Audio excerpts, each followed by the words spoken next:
Knockout legends in the building. Like, comment, and subscribe.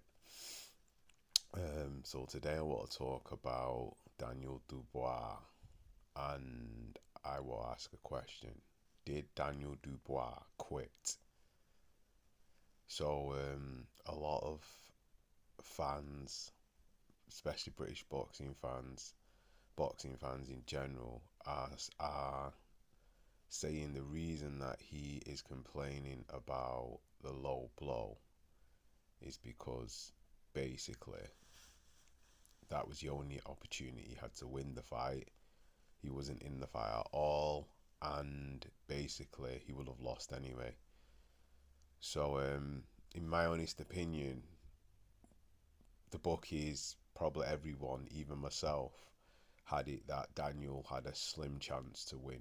So maybe 25% chance of winning. Usyk, we knew he would take him into deep waters, would tire him out, and then eventually he would just finish him. He'd either finish him or beat him on points. Now, to say Daniel quit is a bit harsh because he fought the best fight he could fight, and a lot of people gave him credit, and basically he did something what other boxers haven't done when they face Usyk yet, which is actually drop him. Now, low blow or illegal blow or legal blow, whichever way you want to go with the wind is up to you. I've already given my thoughts and opinions on the issue and what I think, and I still think it's a legal blow, and it was basically a body shot. Now, whether he gets up when the referee starts counting or whether the referee gives more time, basically, that's down to the referee, and obviously him getting up, that's down to him.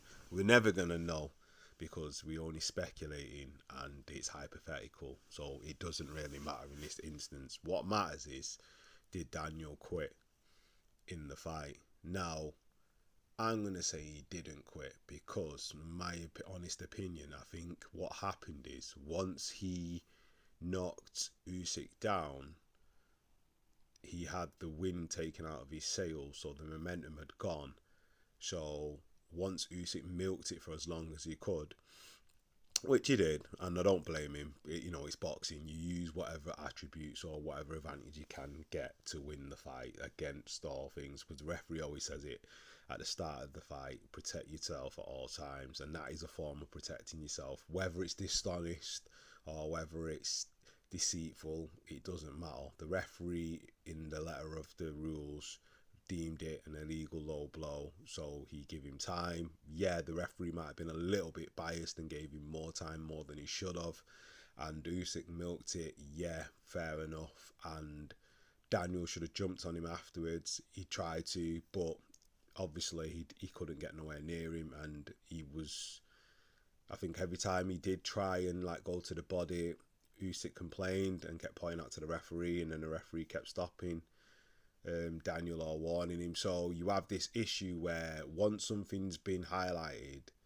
and it's been addressed as a behaviour that someone does, because the other person addresses it, the person that's officiating is going to kind of take that person's side. Now, whether it's down to age, the country that they're in, the event, all them things are going to play a factor into the scenario. And basically, if you've already felt like you've lost your momentum, you're going to kind of be resigned to whatever goes on, and you're just going to do what you can, which is kind of what he did. He just kind of basically fought on because that's all he could do, and just hope he could get a lucky shot and he could knock out Usyk either with a body shot or a headshot. Well, it was never going to happen in either scenario, because even though you've prepared and you drilled for it, sometimes you need that little bit more for yourself to actually give you that impetus to do that.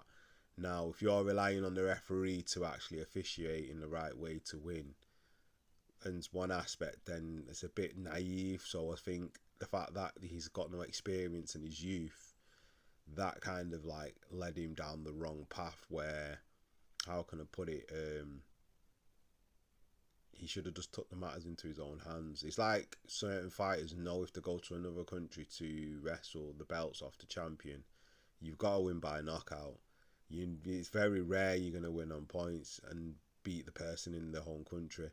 And if you do, well, you must have made a case convincingly to the judges that you beat them comprehensively to the point where you've shut the crowd up and the crowd's quiet. So, you know, it's very rare. And then again, it's very rare that them instances happen. So, you know, because even here in the UK, a lot of fighters get home decisions. So we can't really, like, blame other places if that actually happens. So, you know, but as for him being a quitter, I don't think he quit. I think it's a case of fatigue, mental fatigue, physical fatigue, basically not having the engine, not being able to keep up with Usyk, and basically Usyk just took over. And I think it just got to the point where when he got hit, he just didn't have that physical, mental edge to like get up or be like, how can I put it, have the impetus to fight on, because he did get up at 9, but the referee just waved the fight off. So maybe he should have got up sooner, but it's down to the referee. If the referee sees the fighter's fatigued, or sees that the fighter has lost the will or can't carry on, or in whatever aspect he can call the fight, like what he did with Joshua. Now, in my opinion, even though Joshua got dropped so many times, he still got up. Now, the referee waved the fight off because in Joshua's eyes, or he looked a bit glazed over and he didn't look like he was all there. Yeah, he was concussed, but he still got up and was ready to fight. Now, I've seen referees still let them fight on, even in that state. Look at the Tyson Fury fight with Wilder. He was knocked out, but he got up. And the referee made him do... Well, he didn't even do a little jog. He told him to walk to him, and Tyson jogged towards him. So, and then the referee made sure he could fight on. But, like, you're giving him more time. So each referee's got their own set of standards of what to do in fights, especially high-profile fights with certain fighters, what they deem as necessary for what the fighter should do. But, like, I don't know, different bodies, different rules, I suppose, different procedure, you know. And obviously the same thing about the count, because I did a video about Luis Pabon and my last video, and about the count and how he actually made a mistake counting in front of Derek Chisora, and he wasn't visible when he should have been, and he actually pointed out that mistake himself that he made, and that referees can make mistakes. So again, but then there's all this controversy over the footage where they're explaining the rules of where, you know, the punches should be above the hip line. So the referee starts talking about the event, and don't listen to anyone else, and, you know, only listen to your corner and the people in the ring. And I don't know, but the referee went on a tangent when we were talking about rules. It's like, that's irrelevant to what we're talking about. So in that aspect, again, though that didn't seem right, but, you know, I just think the referee got it wrong in that instance. Being in the place where he was, he both obviously wanted to get home, and he just did what he thought was right, and basically that's what he ruled. So that's the letter of the law. So, you know, but Daniel didn't quit. It's just he got outclassed, got beat by the better man. But, like, there is one thing I want to address. A lot of fans are giving Daniel stick.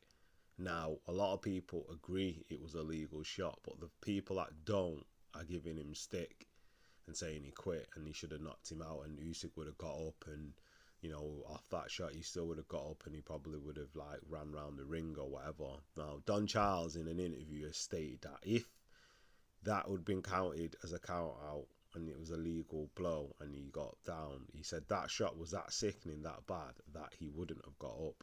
Well, that's debatable. We can't really say, because in one aspect you can't call him a cheater, but then you can't say that he wouldn't have got up from the shot, because it's one or the other. Either he's cheating and the shot's not that bad and he's milking it, or the shot is that bad and he's not milking it, and it is a low blow. So which one is it? You can't have both done. And yeah, even if he is cheating or he's playing on it, there has to be an element of truth in it still to be that the shot hurt, even if he is milking it. But you're not going to actually know if he's milking it or not. So it doesn't really, that kind of like, that's a non sequitur in that argument, because if you're talking hypotheticals again, it doesn't really it doesn't weigh into the logical way of thinking in that aspect, because it just doesn't. So you can just forget that line of avenue. But anyway, with the IBF belt, what is going to happen is if Frank Warren is successful and he does manage to overturn the decision and it's a no contest, Hrgovic is not going to stand aside, and then if there is a rematch, then they're going to strip Usyk, and then Hrgovic will probably fight somebody else for the belt. So I don't know, but it's just frustrating because we're not going to get to see undisputed, which is what we want to see. And I reckon if Usyk does keep all his belts, we would actually get that fight, because I think Fury would come and he would be very confident and would want to make the fight, which would be actually interesting to see. So anyway, what do you think about Daniel Dubois? Do you think he quit? Do you think he got beat by a superior fighter? Or do you think basically Usyk cheated and Daniel would have had a chance with the low blow if it was legal and he would have won the fight? So leave your thoughts in the comment section, like, comment and subscribe, and that is another one from Knockout Legends. Peace.